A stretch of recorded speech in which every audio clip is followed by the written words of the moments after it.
na, anak. Ox ka lang? Huwag mo nga pansinin. Hindi ka na naman? Oo. Ang dami kasi pinag-ulit sa akin sa Facebook. Huwag mo nga pansinin mga yan. Makulit ko ba na ba yun? Friend, saan mo na yun para mag-apera. Sige, saan ko na lang.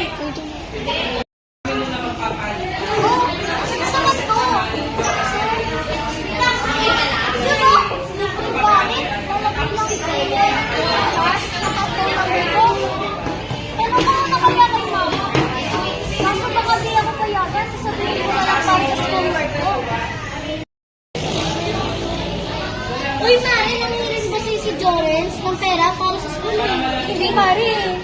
Ay, salamat, Mari. Nangihiling kasi si Ayesha para sa school. Ay, naku, Mari. Bakit kanya? Alam mo naman siya. Maraming scammer. Ano ko lang Mari? Mari ko na lang. Eddie, meron na tayong pera. Alam mo, tara, bilhin tayo ng gamit. Pero na, ang bagay mo. Ano kayang magiging reaksyon ni Mama kapag nalaman niyang scam lang pala yun? O, yes, ba't naman ako? Naalala ko ba yung pinalagay ko sa'yo? Oh, bakit? Scam po. Talaga sa ano? May libre gamit ako kasi pinaglalagay mo. Sorry, Mama. Ay, naku, Ayesha. Kung ano-ano kasi pinaglalagay mo.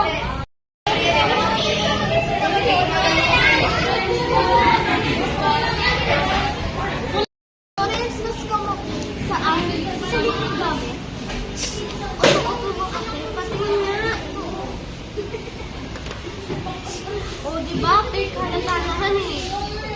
Tara, sabihin natin mga tara.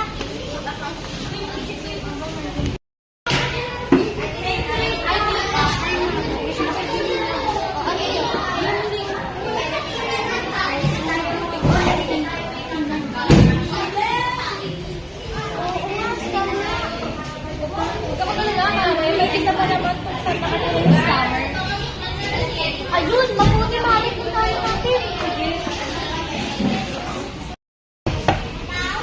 Okay, paksulat ito. Ang ingay. Sino sila? Friends, yun yung disco natin. Ha? Hi po. Di ba kayo po si Kobe at Friends? Opo, ako po si Kobe. Siya po si Friends. Di ba kayo yung muna na sa anak ko? Di po kami yun. Eh, ano yan? Pasensya na po. Babalik na lang po namin.